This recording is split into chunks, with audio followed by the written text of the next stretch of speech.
Hello, guys. Welcome to Psyched Minds. If you have not subscribed yet, do subscribe, like, and share. I hope and pray that everyone who lives near the border and India's border and everyone who is involved in the front lines are safe and sound.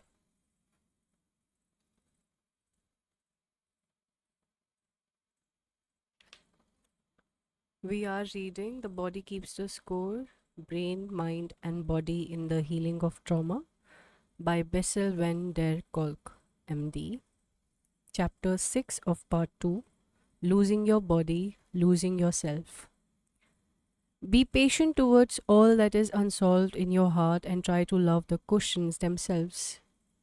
Live the cushions now, perhaps you will gradually, without noticing it, live along some distant day into the answer.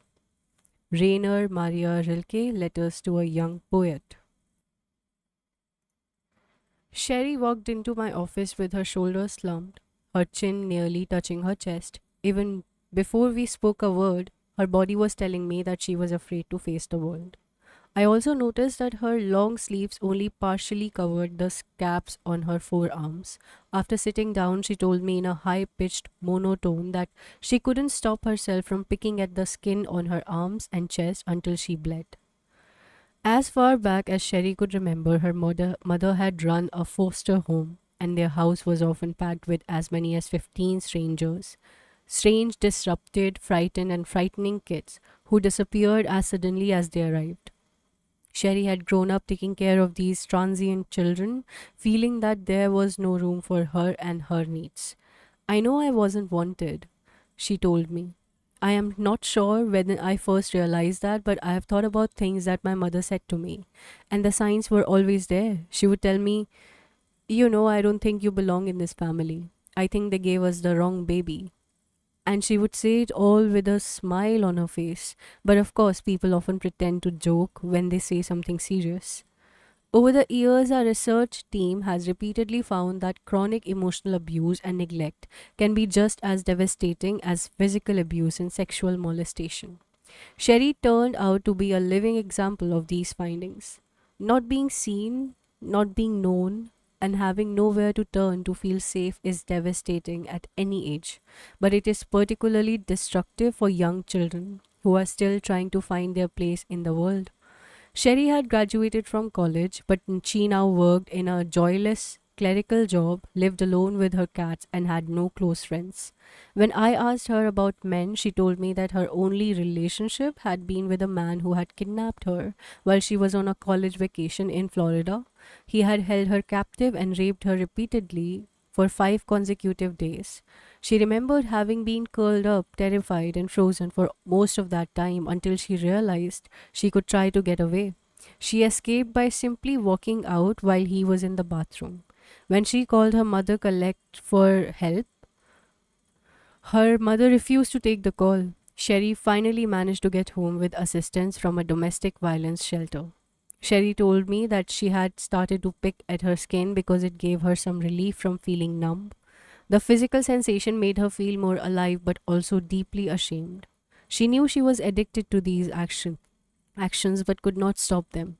She had consulted many mental health professionals before me and had been questioned repeatedly about her suicidal behavior. She had also been subjected to involuntary hospitalization by a psychiatrist who refused to treat her unless she could promise that she would never pick at herself again. However, in my experience, patients who cut themselves or pick at their skin, like Sherry, are seldom suicidal but are trying to make themselves feel better in the only way they know. This is a difficult concept for many people to understand. As I discussed in the previous chapter, the most common response to distress is to seek out people we like and trust to help us and give us the courage to go on. We may also calm down by engaging We may also calm down by engaging in a physical activity like biking or going to the gym. We start learning these ways of regulating our feelings from the first moment someone feeds us when we are hungry, covers us when we are cold, or rocks us when we are hurt or scared. But if no one has ever looked at you with loving eyes or broken out in a smile when she sees you, If no one has rushed to help you but instead said, "Stop crying or I'll give you something to cry about," then you need to discover other ways of taking care of yourself. You are likely to experiment with anything: drugs, alcohol, binge eating, or cutting that offers some kind of relief. While Sherry difficult dutifully came to every appointment and answered my questions with great sincerity, I did not feel that we were making the sort of vital connection that is necessary for therapy to work. Struck by how frozen and uptight she was, I suggested that she see Liz, a massage therapist I had worked with previously. During their first meeting, Liz positioned Sherry on the massage table, then moved to the end of the table and gently held Sherry's feet. Lying there with her eyes closed, Sherry suddenly yelled in a panic, "Where are you?" Somehow, Sherry had lost track of Liz, even though Liz was right there with her hands on Sherry's feet. Sherry was one of the first patients who taught me about the extreme disconnection from the body that so many people with histories of trauma and neglect experience. I discovered that my professional training, with its focus on understanding and insight, had largely ignored the relevance of the living, breathing body, the foundation of ourselves. Sherry knew that picking her skin was a destructive thing to do and that it was related to her mother's neglect, but understanding the source of impulse made no difference in helping her control it. Losing your body.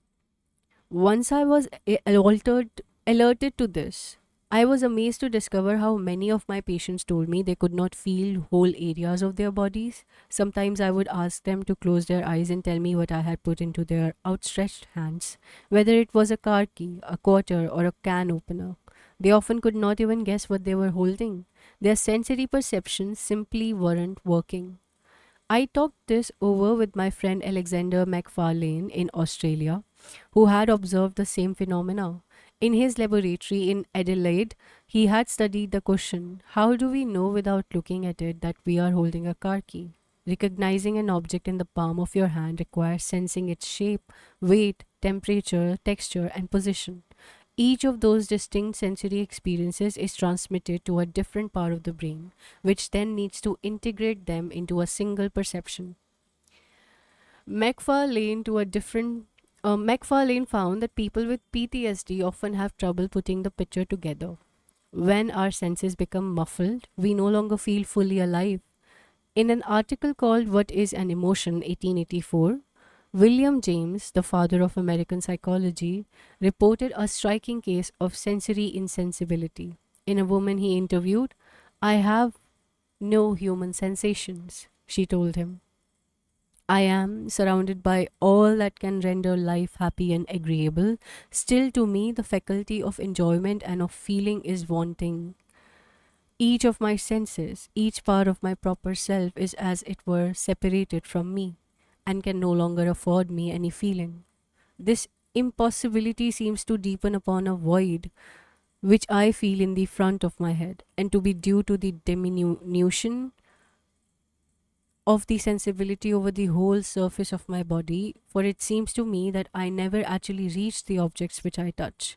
All this would be small matter enough, but for its frightful result, which is that of the impossibility of any other kind of feeling and of any sort of enjoyment, although I experience a need and desire of them that render my life an incomprehensible torture." This response to trauma raises an important question: how can traumatized people learn to integrate ordinary sensory experiences so that they can live with the natural flow of feeling and feel secure and complete in their bodies? How do we know we are alive?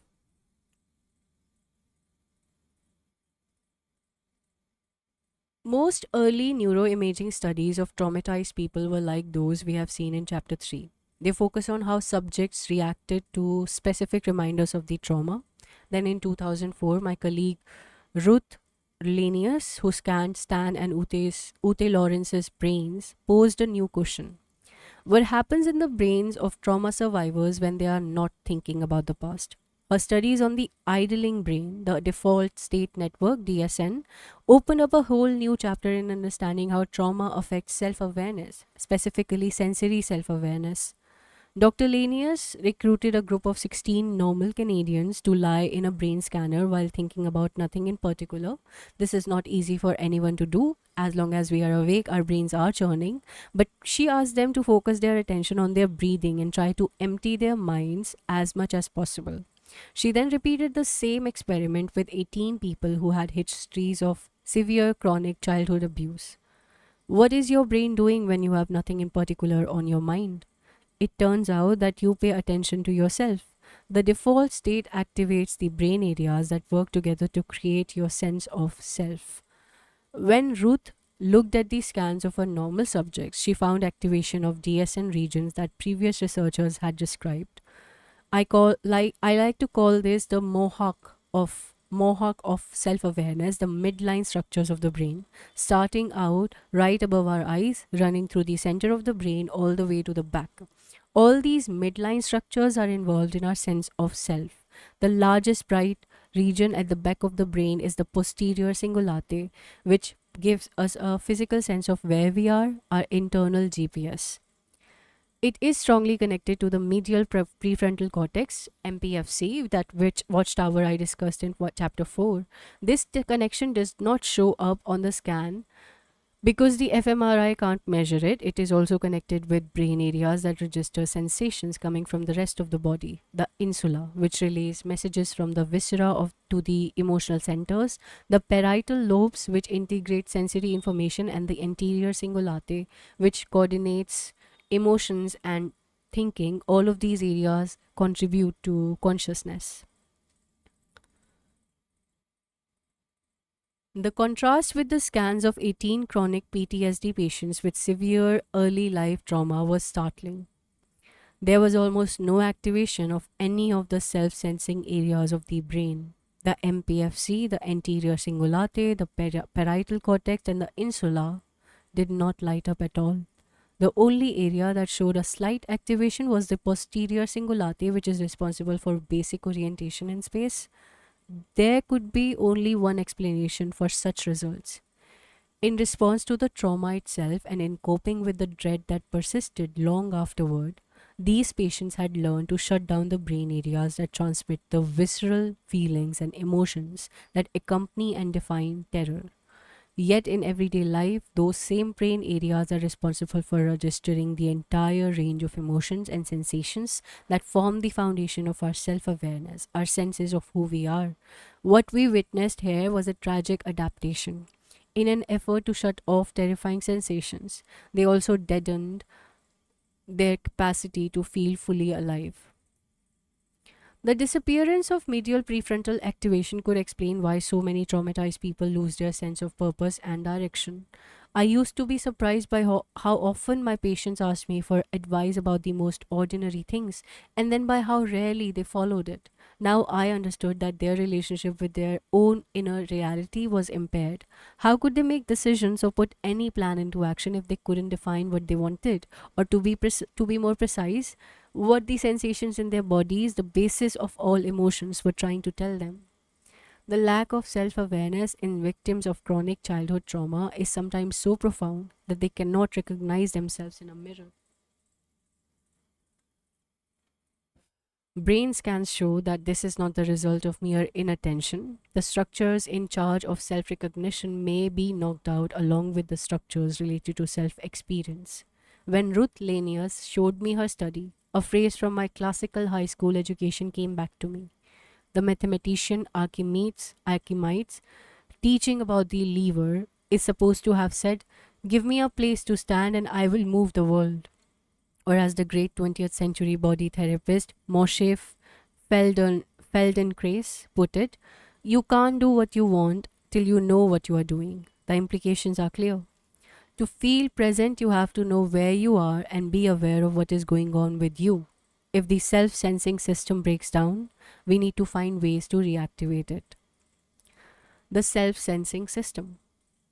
It was fascinating to see how much Sherry benefited from her massage therapy. She felt more relaxed and adventurous in her day to day life, and she was also more relaxed and open with me.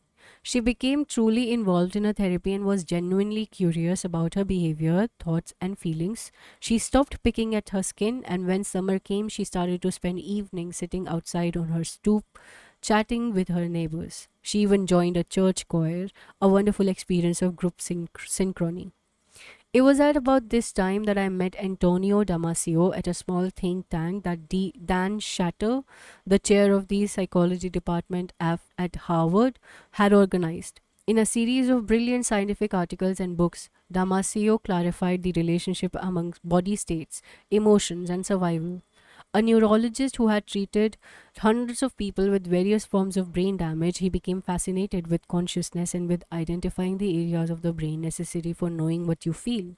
He has devoted his career to mapping out what is responsible for our experience of self, the feeling of what happens and is more for me his most important book, and reading it was a revelation.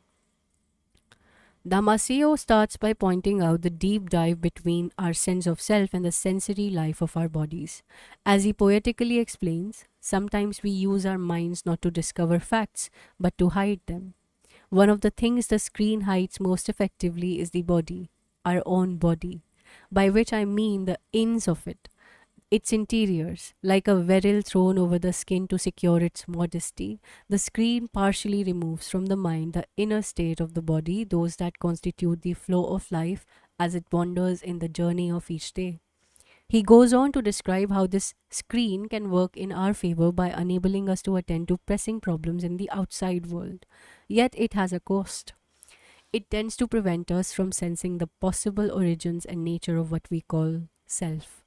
Building on the century old work of William James, Damasio argues that the core of our self awareness rests on the physical sensation that convey the inner states of the body.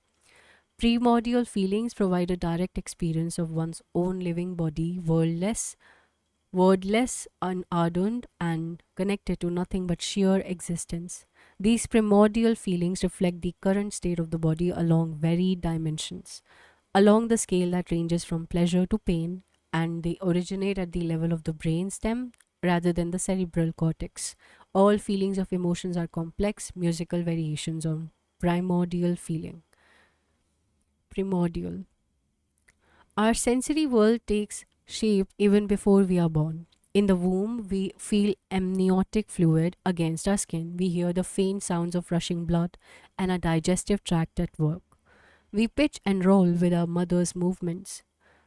After birth, physical sensation defines our relationship to ourselves and to our surroundings. We start off being our wetness, hunger, satiation, and sleepiness, a cacophony of incomprehensible sounds and images presses in on our pristine nervous system. Even after we acquire consciousness and language, our bodily sensing system provides crucial feedback on our moment to moment condition.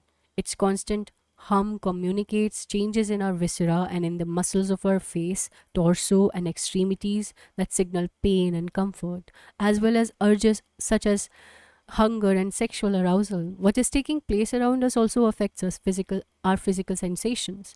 Seeing someone we recognize, hearing particular sounds, a piece of music, a siren, or sensing a shift in temperature all change our focus of attention, and without our being aware of it, prime our subsequent thoughts and actions. As we have seen, the job of the brain is to constantly monitor and evaluate what is going on within and around us. These evaluations are transmitted by chemical messengers in the bloodstream and electrical messages in our nerves, causing subtle or dramatic changes throughout the body and brain. These shifts usually occur entirely without conscious inputs or awareness. The subcortical regions of the brain are astoundingly efficient in regulating our breathing, heart rate, heartbeat, digestion, hormone secretion, and immune system. However, these systems can become overwhelmed if we are challenged by an ongoing threat or even the perception of threat. This accounts for the wide array of physical problems researchers have documented in traumatized people. Yet, our conscious self also plays a vital role in maintaining our inner equilibrium.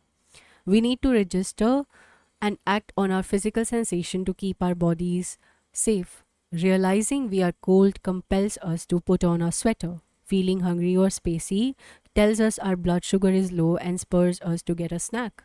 The pressure of a full bladder sends us to the bathroom. Damasio points out that all of the brain structures that register background feelings are located near areas that control basic housekeeping functions such as breathing, appetite, elimination, and sleep or wake cycles. This is because the consequences of having emotions and attentions are entirely related to the fundamental business of managing life within the organism. It is not possible to manage life and maintain homeostatic balance without data on the current state of the organism's body. Damasio calls these housekeeping areas of the brain the proto self because they create the wordless knowledge that underlies our conscious sense of self. The self under threat.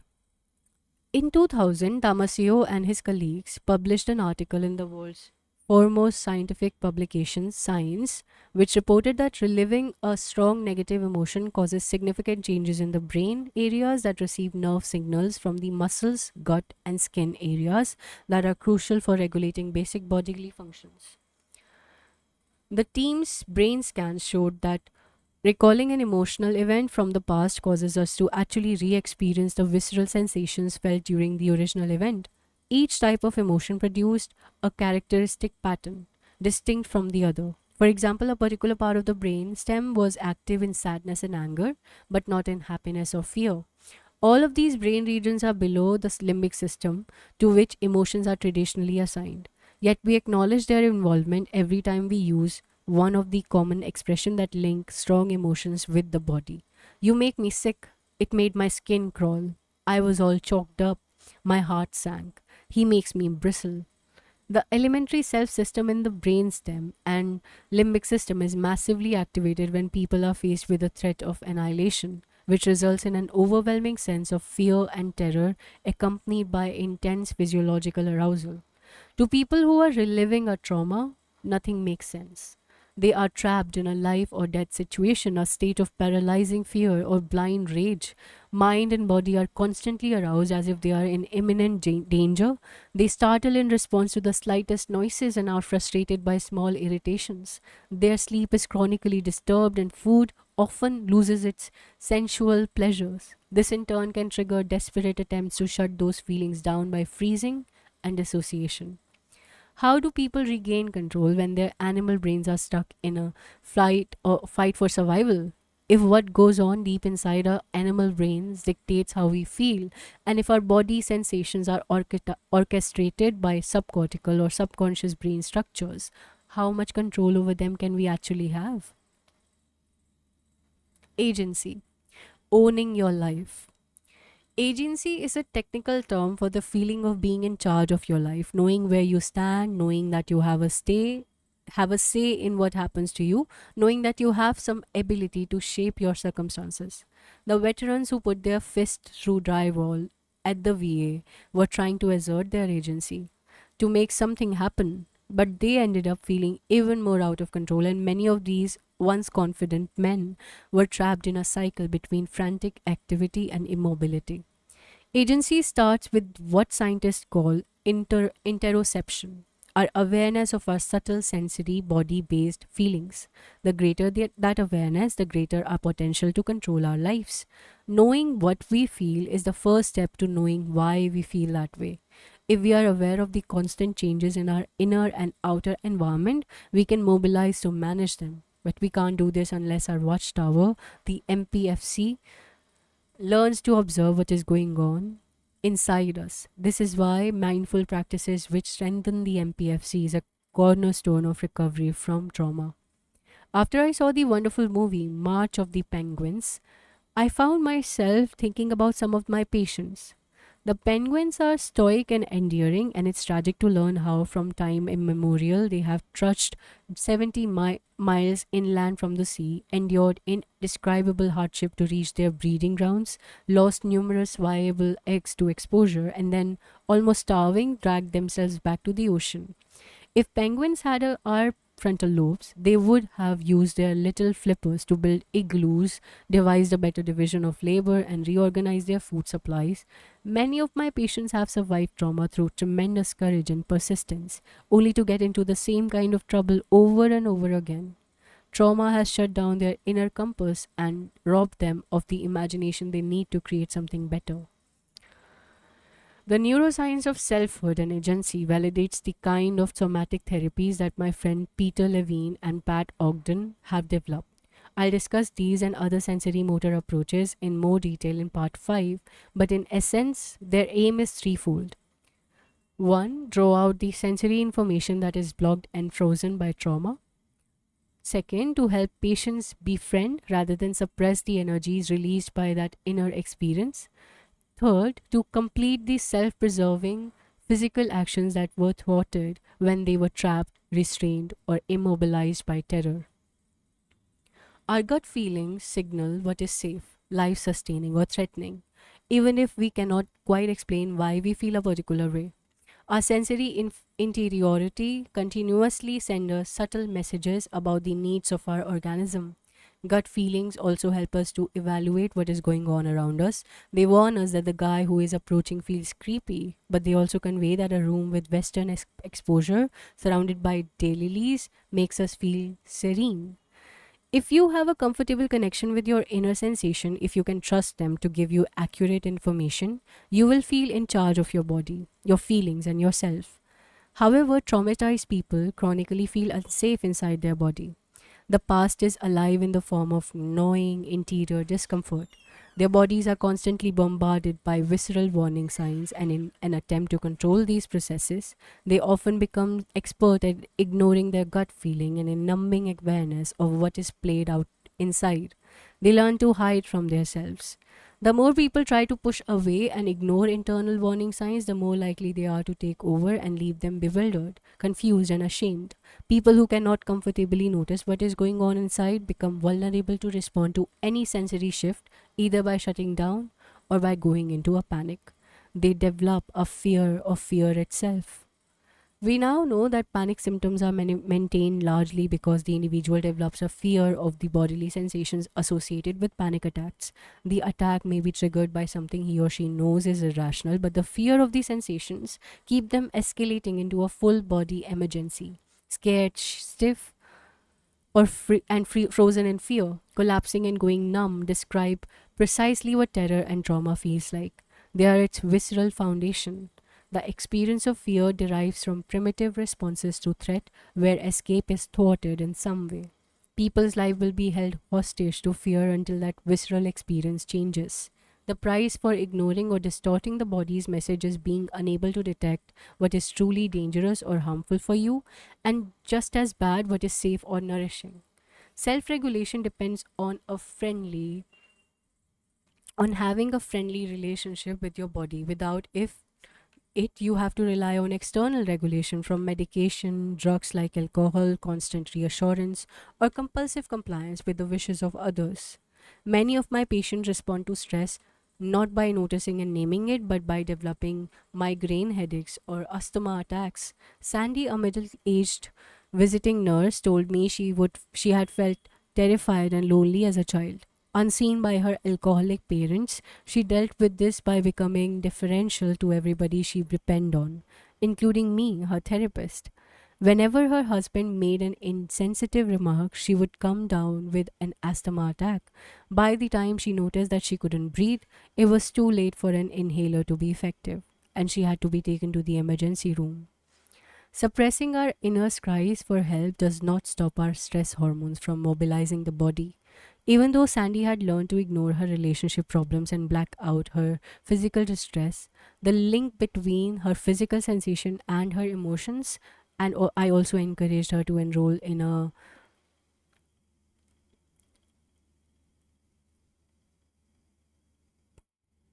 had learned to ignore her relationship problems and block out her physical distress signals. They showed up in symptoms that demanded her attention. Her therapy focused on identifying the link between her physical sensations and her emotions. And I also encouraged her to enroll in a kickboxing program. She had no emergency room visits during the 3 years she was my patient. Somatic symptoms for which no clear physical basis can be found are ubiquitous in traumatized children and adults. They can include chronic back and neck pain, fibromyalgia, migraines, digestive problems, spastic colon or irritable bowel syndrome, chronic fatigue, and some forms of asthma. Traumatized children have 50 times the rate of asthma as their non traumatized peers. Studies have shown that many children and adults with fatal asthma attacks were not aware of having breathing problems before the attacks. Alexithymia, no words for feelings. I had a widowed aunt with a painful trauma history who became an honorary grandmother to our children. She came on frequent visits that were marked by much doing, making curtains, rearranging kitchen shelves, sewing children's clothes, and very little talking. She was always eager to please, but it was difficult to figure out what she enjoyed. After several days of exchanging pleasantries, conversation would come to halt, and I would have to work hard to fill the long silences.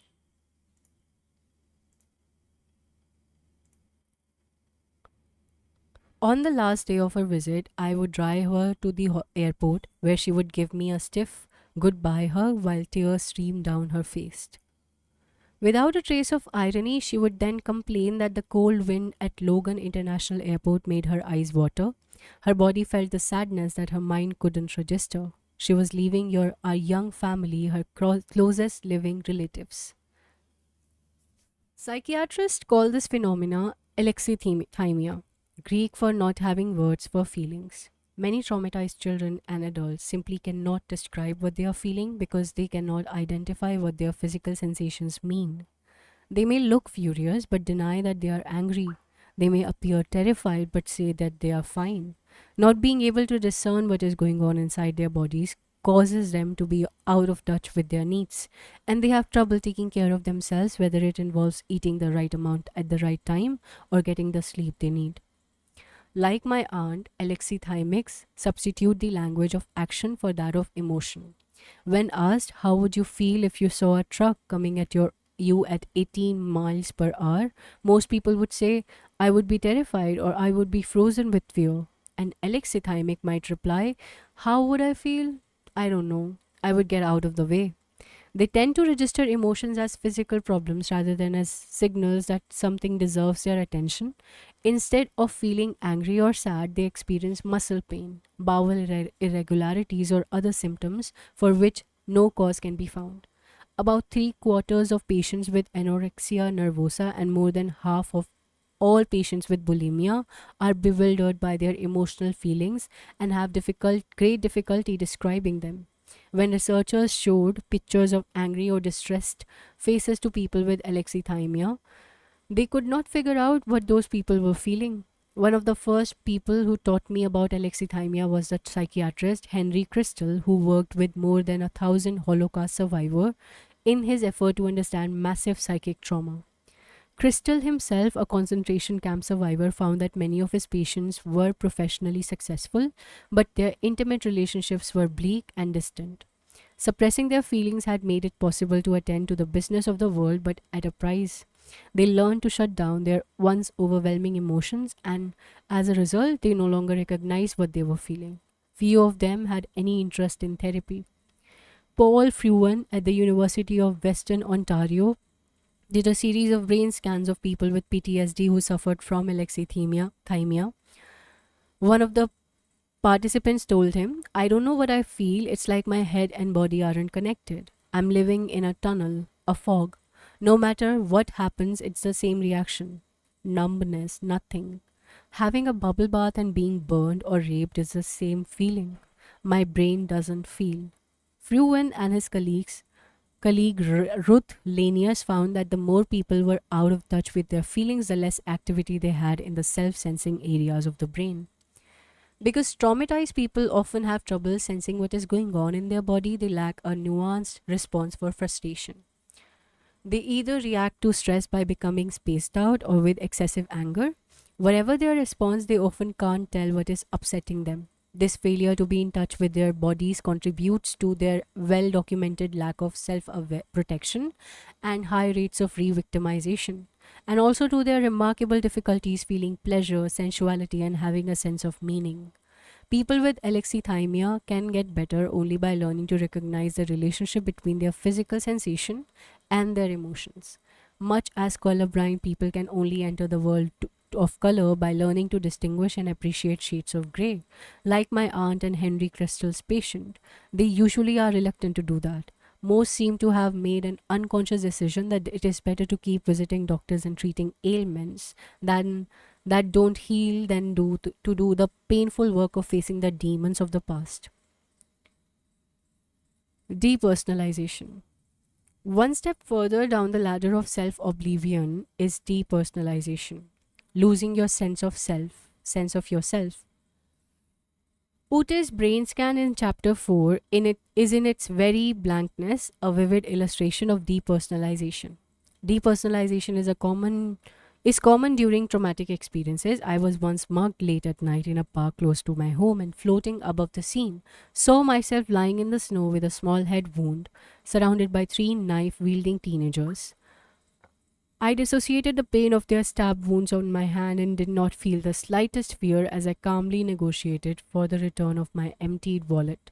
I did not develop PTSD partly, I think, because I was intensely curious about having an experience I had studied so closely in others, and partly because I had the illusion that I would be able to make a drawing of my muggers to show to the police. Of course, they were never caught, but my fantasy of revenge must have given me a satisfying sense of agency. Traumatized people are not so fortunate and feel separated from their bodies. One particularly good description of depersonalization comes from the German psychoanalyst Paul Schilder, writing in Berlin in 1928. To the depersonalized individual, the world appears strange, peculiar, foreign, dreamlike. Objects appear at times strangely diminished in size, at times flat. Sounds appear to come from a distance. The emotions likewise undergo marked alteration. Patients complain that they are capable of experiencing neither pain nor pleasure. They have become strangers to themselves. I was fascinated to learn that the group of neuroscientists at University of Geneva had induced similar out of body experiences by delivering mild electric currents to a specific spot in the brain, the temporal parietal junction. In one patient, this produced a sensation that she was hanging from the ceiling looking down at her body. In another, it induced an eerie feeling that someone was standing behind her.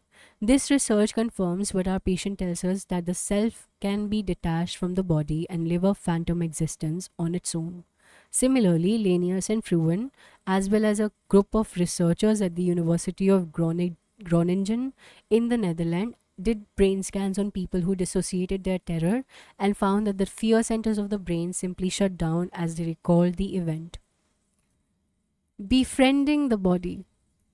Trauma victims cannot recover until they become familiar with and befriend the sensations in their bodies. Being frightened means that you live in a body that is always on guard. Angry people live in angry bodies. The bodies of child abuse victims are tense and defensive until they find a way to relax and feel safe. In order to change, people need to become aware of their sensation and the way their bodies interact with the world around them. Physical self awareness is the first step in releasing the tyranny of the past. How can people open up and explore their internal world of sensations and emotions? In my practice, I began the process by helping my patients to first notice and then describe the feelings in their bodies. Not emotions such as anger or anxiety or fear, but the physical sensations beneath the emotions: pressure, heat, muscular tension, tingling, caving in, feeling hollow, and so on. I also work on identifying the sensations associated with relaxation or pleasure. I help them become aware of their breath, their gesture, and movements. I ask them to pay attention to subtle shifts in their bodies, such as tightness in their chest or gnawing in their bellies, when they talk about negative events that they claim did not bother them. Noticing sensations for the first time can be quite distressing, and it may precipitate flashbacks in which people curl up or assume defensive postures. These are somatic reenactments of the undigested trauma and most likely represent the postures they assume when the trauma occurred. Images and physical sensations may delude patients at this point, and the therapist must be familiar with ways to stem torrents of sensation and emotions to prevent them from becoming re traumatized by accessing the past. School teachers, nurses, and police officers are often very skilled at soothing terror reactions because many of them are confronted almost daily with out of control or painfully disorganized people. All too often, however, drugs such as Abilify, Zyprexa, and Seroquel are prescribed instead of teaching people the skills to deal with such distressing physical reactions. Of course, medication only blunts sensations and do nothing to resolve them or transform them from toxic agents into allies. The most natural way for human beings to calm themselves when they are upset is by clinging to another person. This means that patients who have been physically or sexually violated face a dilemma. They desperately crave touch while simultaneously being terrified of body contact. The mind needs to be re educated to feel physical sensations, and the body needs to be helped to tolerate and enjoy the comforts of touch. Individuals who lack emotional awareness are able, with practice, to connect their physical sensations to psychological events. Then they can slowly reconnect with themselves. Connecting with yourself, connecting with others. I'll end this chapter with one final study that demonstrates the cost of losing your body. After Ruth Lanius and her group scanned the idling brain, they focused on another question from everyday life. What happens in chronically traumatized people when they make face to face contact? Many patients who come to my office are unable to make eye contact. I immediately know how distressed they are by their difficulty meeting my gaze. It always turns out that they feel disgusting and that they can't stand having me see how despicable they are. It never occurred to me that these intense feelings of shame would be reflected in abnormal brain activation. Ruth Lanius once again showed that mind and brain are indistinguishable. What happens in one is registered in the other. Ruth brought an expensive device that presents a video character to a person lying in a scanner. In this case, the cartoon resembles a kindly Richard Gere. The figure can approach either head on, looking directly at the person, or at a 45-degree angle with an averted gaze. This made it possible to compare the effects of direct eye contact on brain activation with those of an averted gaze. The most striking difference between normal controls and survivors of chronic trauma was in activation of the prefrontal cortex in response to their direct eye gaze. The prefrontal cortex, PFC, normally helps us to assess the person coming towards us, and our mirror neurons helps to pick up his intentions. However, the subjects with PTSD did not activate any part of their frontal lobe, which means they could not muster any curiosity about the stranger.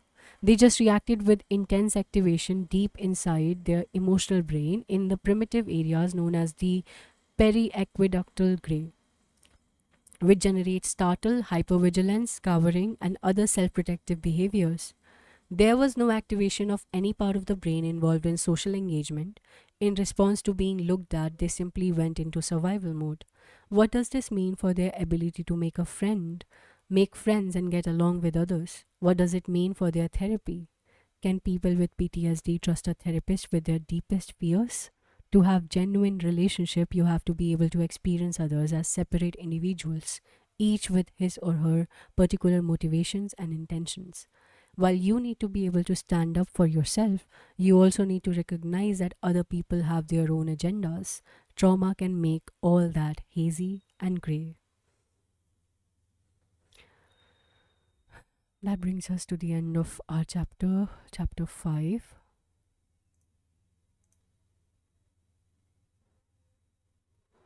Part 3, Minds of the Children.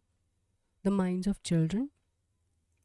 We will continue with chapter. Okay, I just ended chapter 6. We will continue with chapter 7 in our next reading. Bye bye for now. If you have any comments, any recommendations, feedback, positive or negative, anything at all, you can reach out to me for uh, that in the comment section or in the community section of the YouTube channel.